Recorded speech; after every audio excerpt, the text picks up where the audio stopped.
Salut tout le monde, j'espère que vous allez bien. Ici Julie et je suis en compagnie de ma charmante sœur Sophie qui va faire le tarot avec nous. Allô Sophie? Salut! Donc aujourd'hui, nous allons passer à travers le mois de décembre pour tous les signes. Donc pour chaque signe, je vous encourage à regarder votre signe de votre ascendant tout d'abord, ensuite le signe de votre soleil. Et en troisième lieu, le signe de votre lune pour avoir des précisions le plus exactes possible sur les énergies du mois de décembre pour vous. Alors, je sais que j'ai peut-être fait peur à plusieurs avec les dernières vidéos du mois de novembre. Je sais que c'était un mois très intense et je suis certaine que vous avez pu ressentir toute l'intensité des éclipses qui ont démarré en novembre. On avait la première, dans le fond, l'avant-dernière éclipse de l'année 2021, le 19 novembre. Et puis là, au mois de décembre, le 4 décembre pour être exact, on va avoir la toute dernière éclipse de l'année 2021. Donc, les éclipses, évidemment, c'est toujours des changements destinés, des grands changements de vie. Ça peut être autant positif que vécu plus négativement, évidemment. Et puis, lors de la dernière éclipse, eh bien, c'était une pleine lune. Donc, lors d'une pleine lune éclipse, on vient clôturer une certaine expérience, un certain cycle, un certain chapitre de notre vie. Et puis là, le côté positif de celle-ci, c'est que là, c'est une nouvelle lune éclipse, ce qui veut dire qu'on ouvre un nouveau chapitre. Et puis, autre chose positive à propos de cette éclipse, c'est que c'est la toute dernière de l'axe Sagittaire-Gémeaux.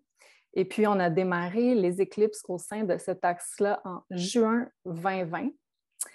Donc, vous pouvez regarder un peu ce qui se passait là, autour du mois de juin 2020 dans votre vie. Vous allez avoir une bonne idée de ce qui va être appelé à clôturer ou vous allez peut-être sentir un regain d'énergie, un regain de vie dans cet aspect-là de votre vie.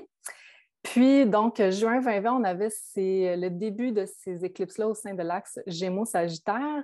Et puis là, lors de cette nouvelle lune éclipse, le 4 décembre, on a la toute dernière éclipse en Sagittaire à 12 degrés pour être très exact. Donc, au Québec, ça sera dans la nuit du 3 au 4 décembre à 2h43 AM pour être exact. Vous pouvez ajuster selon, évidemment, votre j'allais dire, time zone. Sophie? Fuseau horaire. Merci! Ça va être une journée comme ça, où est-ce que je cherche mes mots. Merci, fuseau horaire. Donc, voilà. Donc, qu'est-ce que ça nous dit, vu que c'est la dernière éclipse de cet axe-là, Gémeaux-Sagittaire, puisque à partir de... On a débuté ça au mois de novembre, les éclipses sur l'axe Taureau-Scorpion, puis ceux-là, on va les avoir pendant 1 an et demi. Donc, au mois de novembre, on a ouvert une nouvelle phase de transformation. Puis, avec cette éclipse-là, je vois ça comme un peu une graduation de l'école de la vie où l'axe Gémeaux-Sagittaire est dans votre carte du ciel. C'est là où vous allez pouvoir récolter, vous allez pouvoir ouvrir une toute nouvelle phase de vie, un nouveau chapitre en lien avec les apprentissages que vous avez faits. Et puis, les signes Gémeaux-Sagittaire sont tout à fait reliés aux apprentissages, justement, aux expériences de vie, à cette école de la vie-là, acquérir plus d'expérience, plus d'habileté, plus une philosophie de la vie différente, une perspective de la vie différente. Ça, c'est vraiment des thématiques très Gémeaux-Sagittaire. Donc, c'est certain que ça vous a fait grandir, ça nous a fait grandir tout le monde depuis juin 2020. Et puis, avec cette nouvelle lune éclipse, on va ouvrir un nouveau chapitre. Et en même temps, ce qui est quand même un peu paradoxal, c'est que cette nouvelle lune est conjointe au nœud sud en Sagittaire, ce qui veut dire qu'on parle de laisser aller du passé, on parle de se libérer d'expériences passées et aussi beaucoup en termes de systèmes de croyances, systèmes de pensée qui sont désuets, qui ne vont plus nous accompagner dans cette nouvelle phase de notre vie à venir. Donc, il va falloir vraiment beaucoup laisser aller des anciennes façons de réfléchir, de penser, des anciens systèmes de croyances. Donc, par exemple, si on commence un nouveau cycle, je vais dire n'importe quoi, là, au niveau de la carrière avec cette nouvelle lune éclipse, bien, ça va vous demander de laisser aller certaines croyances qui font que vous pensez que vous n'aviez pas assez de valeur pour demander tant ou vous n'avez pas assez de connaissances pour pouvoir commencer à enseigner ou diffuser vos connaissances. Donc, il va falloir vraiment se libérer de pensées, de croyances limitantes lors de cette éclipse-là pour vraiment ouvrir ce nouveau chapitre-là dans nos vies et être vraiment plus fort dans nos expériences acquises depuis juin 2020. Est-ce que ça peut être aussi de faire complètement différent du passé, donc de ne pas retomber dans un cycle répétitif comme on a fait toujours comme avant? Ah oui, oui, définitivement, définitivement. Parce que quand on a une éclipse, on coupe définitivement avec le passé. Très bon point. Donc, non, c'est vraiment, ça va être des changements. Pour beaucoup de gens, ça va être drastique. Ça va couper complètement avec le passé. Lors des éclipses, c'est souvent des choses qui sont destinées, des changements karmiques. Donc, c'est un peu l'univers qui nous donne une gentille petite poussée dans le dos pour retourner sur notre chemin de vie et faire les choses différemment. Parce que quand on quitte un axe d'éclipse comme on s'apprête à le faire ici, on a fait beaucoup d'apprentissage, d'expérience, puis là, l'univers nous dit c'est bien, là, tu as appris plusieurs choses, là, tu as ta graduation de l'école de la vie avec cette éclipse, puis là, on coupe avec le passé. Donc, définitivement. Puis, qu'est-ce que je trouve très intéressant, parce qu'il y a cette notion-là d'ouvrir un nouveau cycle, parce que c'est une nouvelle lune éclipse, puis on sait qu'une éclipse, c'est une nouvelle lune qui est comme 3 fois plus puissante, vu que c'est une éclipse. Et là, elle est conjointe avec le nœud sud, donc ça nous parle vraiment beaucoup de laisser aller le passé. Et elle est au 12e degré, qui est le degré associé au signe du poisson. Donc ça aussi, ça nous parle d'une fin de chapitre. Et ça nous parle aussi beaucoup de cet aspect-là spirituel. Ce que je vois dans cette circonstance-là, c'est beaucoup avoir une foi en la vie, de renouveler notre foi que même si les éléments ne sont pas tout de suite sur notre chemin de façon évidente à voir, qu'on ne voit pas tout de suite les résultats de nos changements pour lesquels on a travaillé, bien, c'est d'avoir une foi assez grande dans la vie qu'on va être capable de manifester nos intentions, même si on ne voit pas tout de suite les résultats. Donc, vraiment avoir foi en notre destin, en notre destinée, en notre puissance personnelle, en notre manifestation, ça va être très important.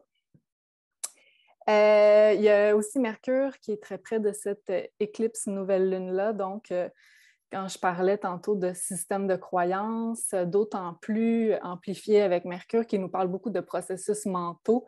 Donc, c'est quelque chose, ça va être beaucoup un travail mental à faire de se donner de la valeur, de penser qu'on est capable d'accéder à certaines nouvelles expériences, certaines nouvelles étapes, de croire qu'on mérite certaines choses. Ça va vraiment être important. Quoi d'autre? C'est ça. Et puis, les prochaines éclipses dans l'axe Gémeaux-Sagittaire, ça sera en 2029. Donc, ça, c'est vraiment la dernière. Donc, vous voyez que c'en est une importante. Et c'est une nouvelle lune éclipse, donc une éclipse solaire totale. Des fois, c'est des partiels. Celle-là, c'est une totale. Malheureusement, elle ne sera pas visible d'où nous sommes présentement en Amérique du Nord, ni en Europe. Elle sera visible en Antarctique, donc ce sera un petit peu plus difficile pour la majorité des gens de la voir. Mais cela dit, ça nous influence tous de façon planétaire, tout autant, même si on ne la voit pas de nos propres yeux, c'est quand même toujours des événements astrologiques extrêmement importants, les éclipses. Et on dit aussi que, tu parlais tantôt de se libérer du passé, ce qui est très important lors de cette éclipse-là. Eh bien, on dit souvent qu'une fois qu'on a traversé cette période-là des éclipses, cette saison des éclipses, là, qui est celle-là qui est la deuxième, qui vient compléter celle qu'on avait au mois de novembre, quand on a complété cette saison des éclipses, c'est comme si on marchait sur un pont pour se rendre à une autre rive, puis que le pont s'autodétruisait. Donc, il n'y a pas de marche arrière possible. Ça veut dire que les changements qui sont effectués là, on ne peut plus revenir en arrière. C'est une ancienne job, une ancienne relation, une ancienne expérience, un ancien domicile, c'est plus possible. Donc, l'univers nous pousse vraiment vers le changement, vers notre destinée. Donc, ça, c'est la première chose très importante du mois, qui est pas mal l'événement majeur du mois de décembre, je dirais. Puis, ce n'est pas seulement valide, évidemment, le jour même de l'éclipse. On peut le sentir environ 1 mois avant les énergies de l'éclipse et les éclipses apportent des changements pour les 6 mois prochains et plus. Ensuite de ça, autre événement astrologique de grande importance, depuis le 5 novembre, on a la planète Vénus qui est entrée dans le signe du Capricorne et elle va rester là anormalement longtemps, c'est-à-dire 4 mois, puisqu'il y aura une rétrograde le 19 décembre jusqu'au 29 janvier. Donc, Vénus sera rétrograde dans le signe du Capricorne et en même temps, elle effectuera 3 conjonctions à la planète Pluton. Donc, la première sera le 11 décembre et la deuxième sera le jour de Noël, le 25 décembre, puis on en aura une prochainement en 2022. Donc, ça, c'est quand même très intéressant. On va en parler pour chaque signe, qu'est-ce que ça veut dire pour vous. Mais à chaque fois qu'une planète est rétrograde, ça nous demande introspection, réévaluation de toutes les thématiques qui sont Vénus, c'est-à-dire valeurs propres, argent, relations, loisirs. Quoi d'autre? Ben, c'est pas mal ça. Donc, ça va nous demander une réévaluation de ces thématiques-là, selon évidemment dans quelle maison ça va tomber pour vous. On va aller voir ça tout à l'heure. Et dernier événement très important, je vous en ai parlé souvent, mais c'est le 3e et le dernier carré entre Saturne et Uranus le 24 décembre. Donc, vous voyez que la fin de l'année, les fêtes, ils vont être teintées de beaucoup d'événements astrologiques puissants. Donc, Saturne et Uranus seront au 11e degré respectivement. On a eu déjà 2 carrés entre Saturne et Uranus cette année, en 2021, parce qu'il y a eu des rétrogrades. Et puis là, c'est le 3e et dernier, donc un peu comme une finale de feux d'artifice. Saturne et Uranus, qu'est-ce que ça représente? Eh bien, ça nous parle de contraintes, de gouvernement. Ça nous parle aussi d'un besoin de s'émanciper, d'un besoin de liberté. Puis, c'est sûr que c'est un aspect de grande tension entre ces planètes-là. Donc, des fois, ça parle aussi d'un besoin de responsabilité, mais en même temps, un besoin de plus d'émancipation, d'autonomie. Donc, c'est quand même un gros clash entre ces 2 planètes-là. C'est pas des aspects qui se produisent extrêmement souvent, vu que c'est des planètes très lentes et extérieures du système solaire. Donc, c'est sûr qu'au point de vue mondial, on va le ressentir beaucoup et aussi au point de vue individuel. Donc, on va aller voir dans quelle maison pour vous ça tombe, cet aspect-là. Et toute dernière chose, le 29 décembre, il y aura Jupiter qui va commencer son entrée dans le signe du Poisson. Donc, ça, c'est extrêmement positif. C'était le maître traditionnel du signe du Poisson. Puis, Jupiter, partout où il va, nous apporte récompenses, cadeaux, bénédictions. Donc ça va être, je pense, très positif d'un point de vue humanitaire. Donc, voilà ce que j'avais à dire pour mon introduction. Si vous avez apprécié jusque-là, on apprécie énormément votre support. Si vous pouvez nous donner un like, vous abonner à la chaîne. Et j'en profite aussi pour vous dire que si jamais vous avez besoin de guidance additionnelle, c'est possible de prendre rendez-vous pour une consultation de tarot avec Sophie sur maisonjupiter.com et puis à partir de là, vous allez pouvoir réserver la plage horaire de votre choix. Bonjour, chère Vierge. Allons voir qu'est-ce que le mois de décembre vous réserve. Wow, des belles cartes, on aime ça dans le club des Vierges. Ça part bien. Donc, ce beau mois de novembre débute avec notre nouvelle lune éclipse qui est dans votre maison 4. Donc, c'est une maison angulaire, c'est la maison du foyer, du domicile, de la famille, aussi des valeurs personnelles, comme tout ce qui est notre structure personnelle. Donc, c'est une maison quand même très importante. C'est une nouvelle lune, donc on ouvre une nouvelle phase de notre vie, un nouveau chapitre. Et puis, on a eu des éclipses au sein des maisons 4 et 10 depuis juin 2020. Donc, 4, c'est le foyer, la famille, la vie personnelle, et la maison 10, c'est la vie publique, la carrière. Donc, c'est certain qu'il y a eu beaucoup de changements pour les Vierges dans ces deux maisons-là, parce qu'il y a eu des éclipses au sein de ces deux maisons-là depuis juin 2020. Et puis, on a demandé aux Vierges d'être beaucoup plus focalisées vers la carrière, parce que le nœud nord était dans la maison 10, de se réinventer beaucoup en termes d'image publique, en termes de vie publique et de carrière. Et puis là, avec cette nouvelle lune éclipse, c'est la graduation de cet axe-là qui nous a amené beaucoup d'apprentissage, d'expérience. Et puis là, on est prête à ouvrir une nouvelle phase qui va couper drastiquement avec le passé, puisqu'on a le nœud sud qui est aussi en Sagittaire. Donc ça nous parle de karma passé.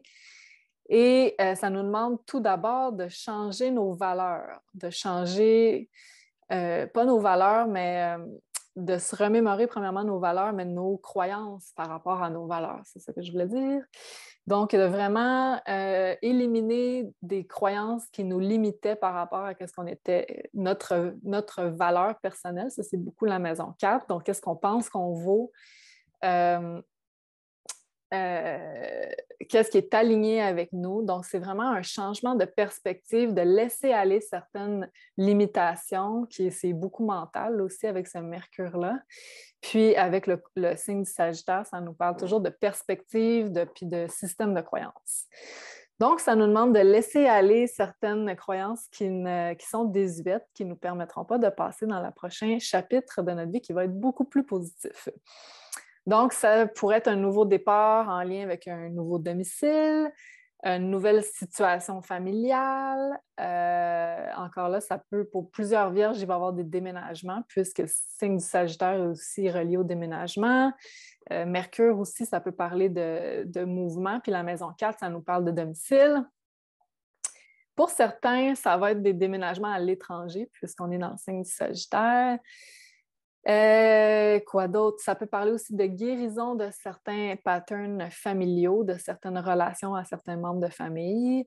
Donc, on va laisser aller certaines amertumes, certaines dynamiques relationnelles ou croyances qui ne nous servent plus. Et voilà. Donc, somme toute, un nouveau départ, plein d'espoir. Puis je vois les cartes et j'ai très hâte que tu nous en parles. Je suis comme bien excitée. Et ensuite de ça, on aura la conjonction Vénus-Pluton qui sera exacte le 11 et le 25 décembre. En maison 5, quoi de plus extraordinaire? Vénus, qui est la planète de l'amour, Pluton, qui est associé à la mort, à la renaissance, aussi à la sexualité, puis à tout ce qui est comme des connexions très intenses, très fusionnelles. Dans la maison 5, la maison de l'amour, de la romance. Donc, première chose à laquelle je pense quand je pense à Vénus qui sera rétrograde du 19 décembre au 29 janvier, le retour d'Ex, parce que c'est une thématique classique du Vénus rétrograde. Et puis là, en plus, en maison 5, on ne peut y échapper, je dirais. Donc, des retours potentiels d'anciens partenaires qui essaient de revenir dans les parages. Je ne vous dis pas que c'est positif, mais je vous dis qu'évidemment, il y aura une reconsidération qui devra être faite puisque quand une planète devient rétrograde, bien là, on nous demande de réévaluer certaines situations, repenser à certaines choses. Donc, ça pourrait être un retour d'un ex-partenaire, ça pourrait aussi être le retour d'un ancien hobby, un ancien intérêt, une chose qu'on aimait faire pour le plaisir qui revient dans notre vie.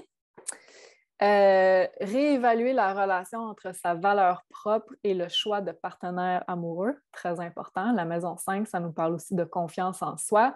Vénus aussi.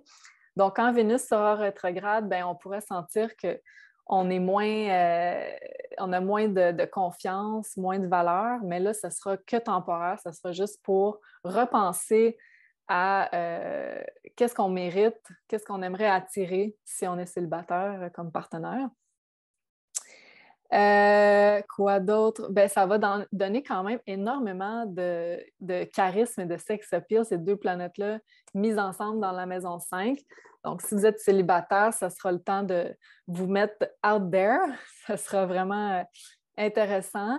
Et surtout quand Vénus va revenir direct à partir de fin janvier, bien là, il y aura encore plus de confiance pour trouver quelqu'un qui est aligné avec nos valeurs personnelles.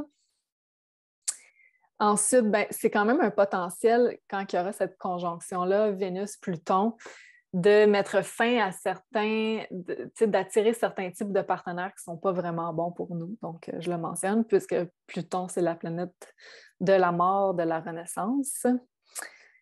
Et si vous avez une entreprise personnelle qui est aussi une des thématiques de la maison 5, ça pourrait nous demander une réévaluation de nos gains, de nos investissements, de notre façon de faire de l'argent. Donc, quand Vénus sera rétrograde, ce sera un bon moment de faire une réévaluation de toutes ces choses-là. Ensuite, il y aura un carré entre Saturne et Uranus qui sera exact le 24 décembre, mais là, on est quand même dans le crescendo depuis quelques mois déjà, puis là, l'aspect exact sera le 24 décembre.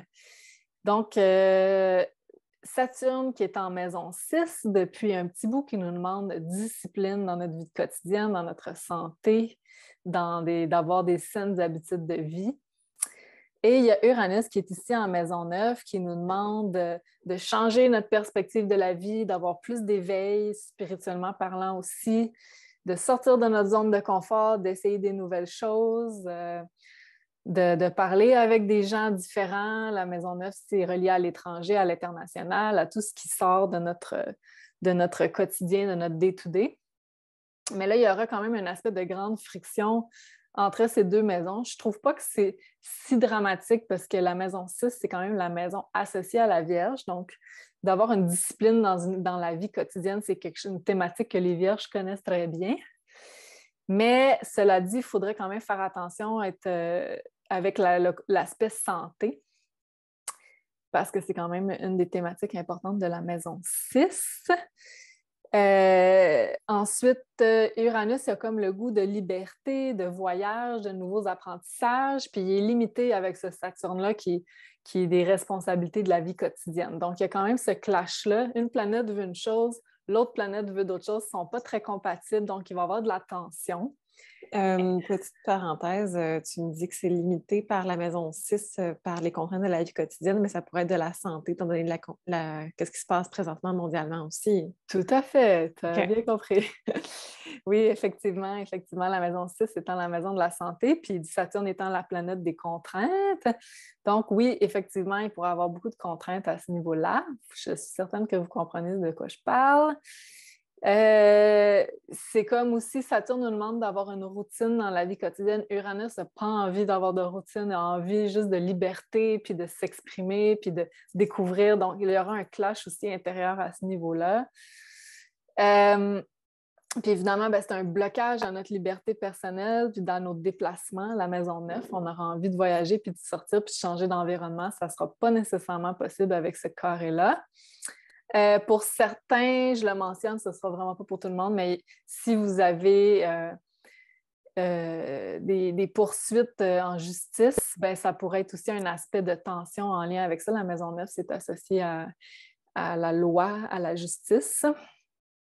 Donc, voilà. Puis mon conseil à vous, ça va être de continuer votre discipline personnelle, vos bonnes habitudes pour essayer de garder la maison 6 la plus saine et hors de trouble possible parce que c'est la maison de la santé. Puis on ne voudrait pas que ça nous amène évidemment des petits problèmes à ce niveau-là. Qu'en dis-tu? Moi, je vais vous parler d'amour et de santé, donc on va aller voir avec l'oracle pour confirmer ce que j'ai en tête. Qu'est-ce qui ressort pour vous, chère Vierge? Donc, j'ai la carte Rekindle the Flame et Compromis. Avec un Vénus rétrograde. Oui, Rekindle the Flame. Alors, oui, rallumons la flamme. Oui.